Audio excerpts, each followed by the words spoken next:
Hello. હા હા હા મુક્તાબા, જય શ્રી કૃષ્ણ, જય શ્રી કૃષ્ણ. હા હા મજામાં મજામાં. હા હાજી નવરી પહોંચી જઈ હો.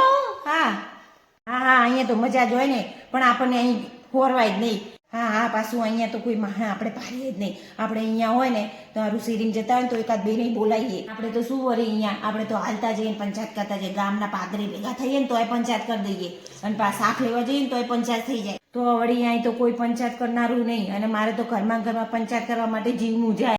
શું મુક્તાબા, અહીંયા તો પંચાયત કરવા માટે બાઈઓ પૈસા આલે, કટી પાર્ટીમાં જાય. અહીંયા તો બાઈઓને શું શાખે લેવા જવાનું નહીં, શાખે પેલામાં મંગાવે, શું ચીપટોમાંથી મંગાવે. માજી ચીપટો નહીં, ઝેપટો. હા હા હા ઝેપટામાં મંગાવે. તો વળી પાછું અહીંયા તો બાઈઓને રાંધવાની આળસ્યું, એ પાછું ખાવાનું એ બહારથી મંગાવે. એ તે પેલું શું કહેવાય, એ ટોમેટોમાંથી મંગાવે ખાવાનું. માજી ટોમેટો નહીં, ઝોમેટો. અરે અરે હા હા ઝોમેટોમાંથી પાછી મંગાવે. વળી મુક્તાબા, અહીંયા તો બાઈઓને કશું કામ કરવાનું નહીં. પાછું પેલી મેડ આવે, કામ કરનારી આવે. હા એને તો કામ કરનારી ના કહેવાય, પાછું એને બીજા દિવસે તો આવે નહીં પાછું, એટલે તો મેળ જ કેવું પડે.